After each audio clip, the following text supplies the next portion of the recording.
There is a brick sitting on a shelf in a laboratory in Cape Town, South Africa right now that was never fired in a kiln. It was never baked. It was never heated to a single degree above the temperature of the room it was made in.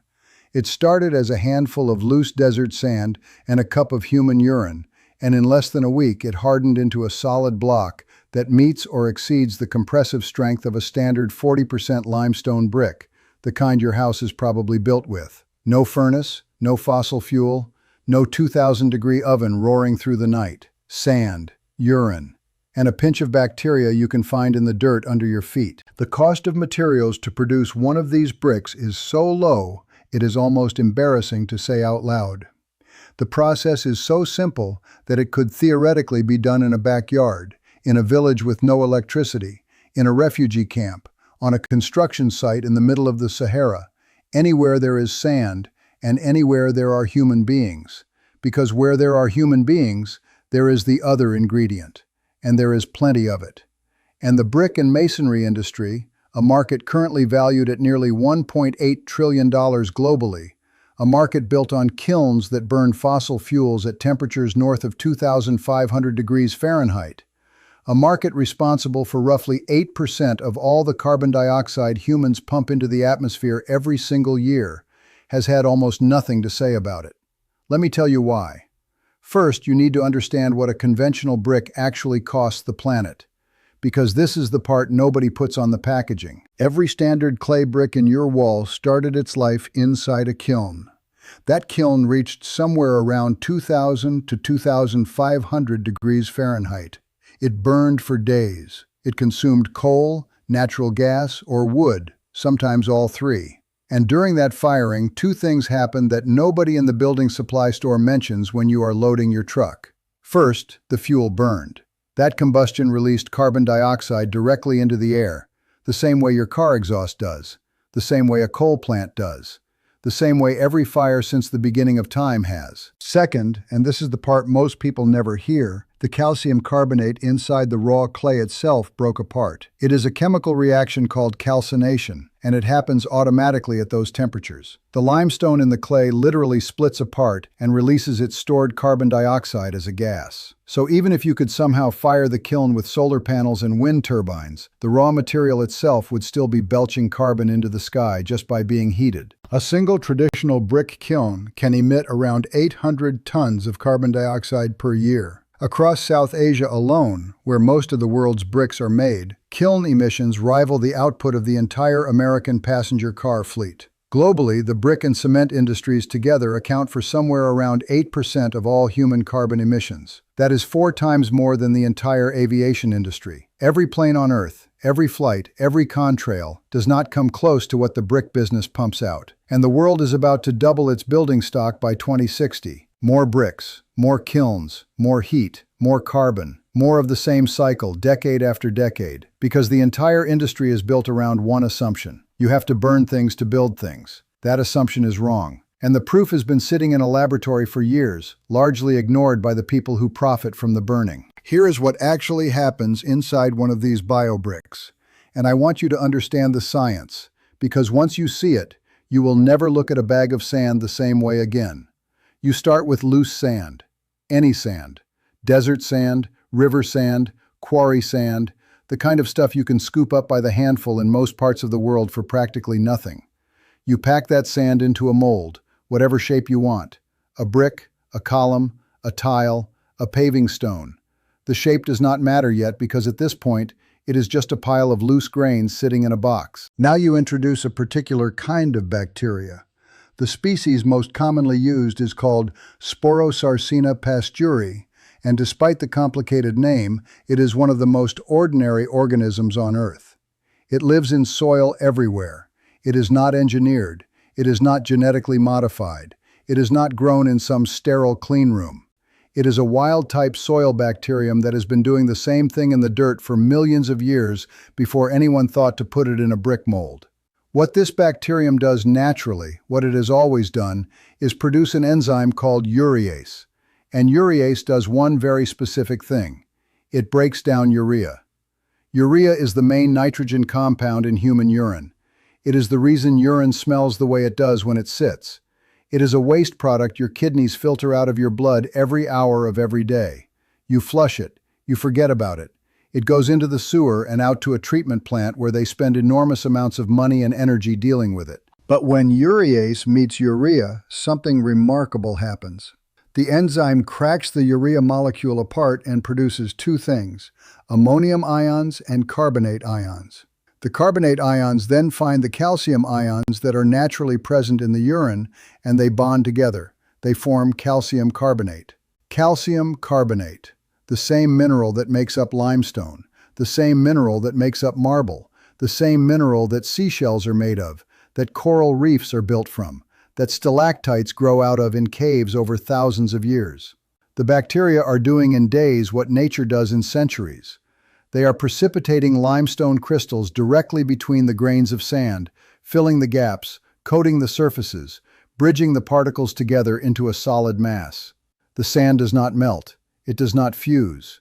It gets glued together by a mineral cement that is chemically identical to the material inside a seashell. The researchers at the University of Cape Town, who first demonstrated this with real human urine, not synthetic chemicals but actual urine collected from campus urinals, achieved a compressive strength of 2.7 megapascals. That is comparable to many conventionally fired bricks.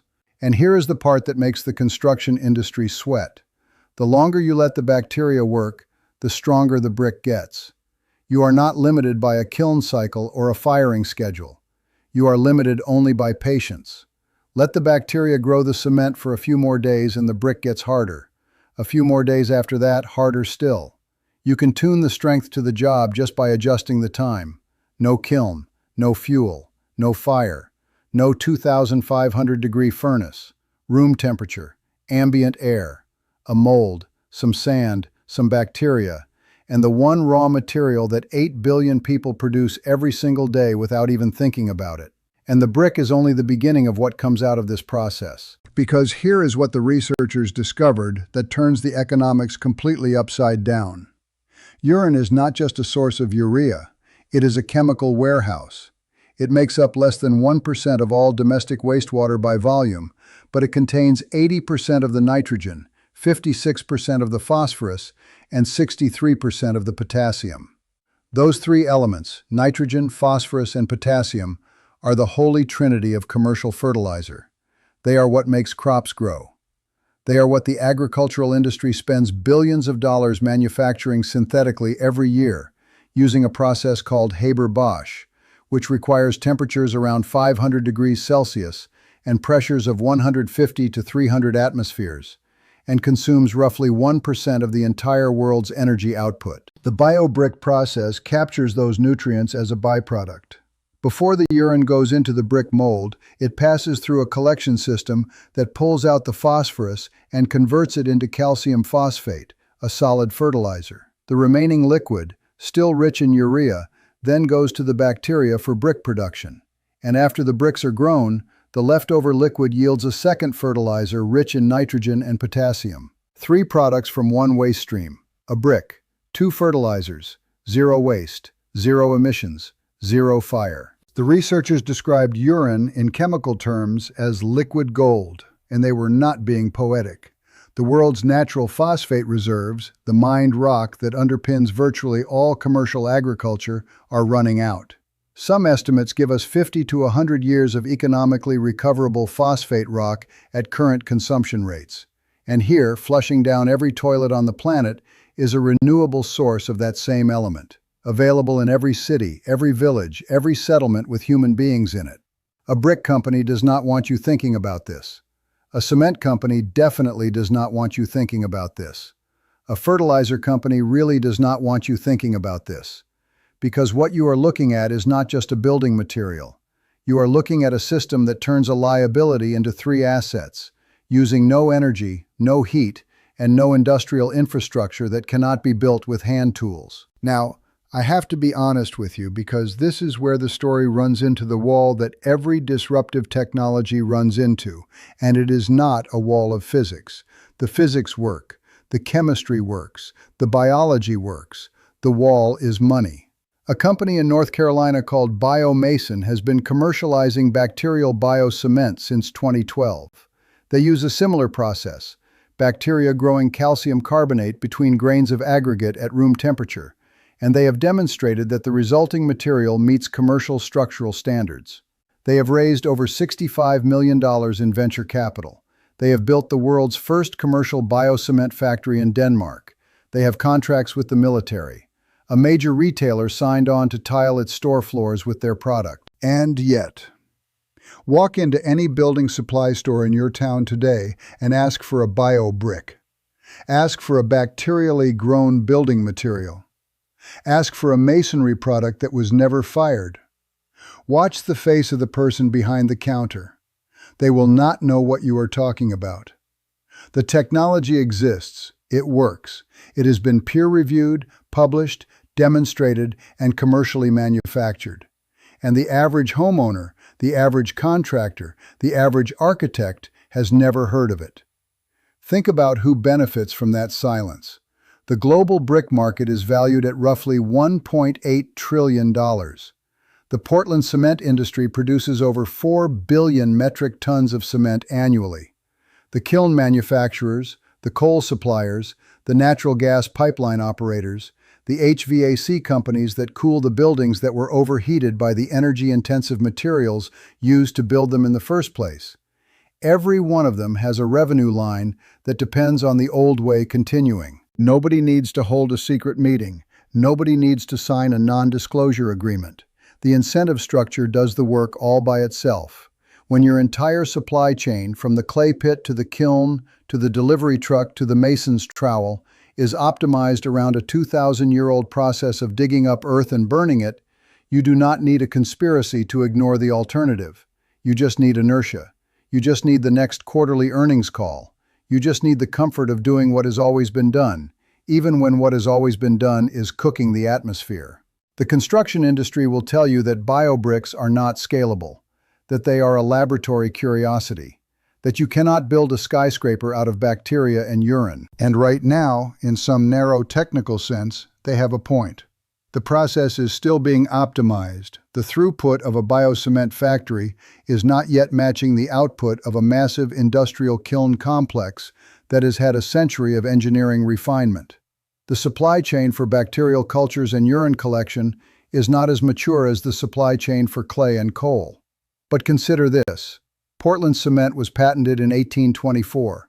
It has had 200 years of industrial development, government subsidy, infrastructure investment, and market dominance. Biobricks were first demonstrated with real human urine in 2018. That is less than a decade. And already a commercial factory is operating. Already the material meets structural standards. Already a company has raised tens of millions of dollars to scale it. Imagine if the construction industry had spent the last 200 years optimizing this process instead. Imagine if the research budgets of the cement giants, the billions spent on slightly more efficient kilns and marginally lower emission fuels, had been directed at a technology that produces zero emissions at room temperature. Where would we be? What would the world look like? That is not a rhetorical question. That is the cost of the silence. There is something else I want you to sit with because it speaks to something larger than bricks. The developing world, the places where population growth is fastest and the need for housing is most desperate, is also the place where traditional brick kilns do the most damage. In Bangladesh, brick kilns are responsible for 17% of the country's entire carbon dioxide output and 11% of its fine particulate air pollution. The health effects include child pneumonia, chronic respiratory disease, and an estimated 6,000 premature deaths per year in that one country alone. The workers in those kilns, many of them laborers earning next to nothing, breathe in the dust and the fumes day after day, year after year. And those same communities are surrounded by the two raw materials needed for biobricks: sand and people. The cruel irony is almost too perfect. The places being most harmed by the old process are the places best positioned to benefit from the new one. They have the sand. They have the urine. They do not have the billions of dollars needed to build modern low-emission kilns. But they do not need billions of dollars. They need bacteria, molds, and the knowledge of how to put them together. That knowledge exists. It has been published in peer-reviewed journals. It is not classified. It is not hidden behind a paywall that only corporations can afford. And yet, it is not reaching the people who need it most, because nobody makes a recurring profit from teaching a village to grow its own bricks from its own waste. There is no franchise fee in a bucket of urine and a handful of soil bacteria. Let me bring this back to what it means for you, standing in your yard, looking at your house, thinking about the next project. You are probably not going to grow a biobrick in your garage this weekend. The bacterial cultures need to be cultivated. The process, while simple in principle, requires some care in execution. The urine needs to be stabilized with calcium hydroxide to prevent the urea from breaking down before the bacteria can use it. These are not insurmountable obstacles, but they are steps that require some knowledge and some preparation. What you can do is understand what is happening and why you have not been told about it. You can understand that every time someone tells you the only way to build is with fired clay and Portland cement and rebar and the same supply chain that has been choking the atmosphere for a century, they are telling you a story that benefits them more than it benefits you. You can understand that nature figured out how to make stone without fire millions of years before we came along. Coral does it. Shellfish do it. Certain soil bacteria do it every day in the ground beneath your lawn. The process is not theoretical. It is not futuristic. It is ancient. We are the ones who are late to the party. And you can start asking questions that the building industry does not want to answer. Why does your local building code mandate materials that require fossil fuel combustion to produce when ambient temperature alternatives exist and have been structurally validated? Why does the cement industry spend billions on carbon capture research, a technology designed to partially clean up after the mess, instead of funding a process that does not make the mess in the first place? Why is the world's largest source of urea, the 8 billion bladders emptying themselves around the clock, treated exclusively as a waste disposal problem instead of a raw material opportunity? You already know the answers. They are the same answers they always are. The money flows one direction, and the information flows in whatever direction keeps the money moving. The biobrick is not just a building material. It is a mirror held up to the face of an industry that has had 2 centuries to do better and chose to do louder instead. Louder kilns, louder trucks, louder machines, louder bills, louder emissions, louder excuses. The bacteria do not make any noise at all.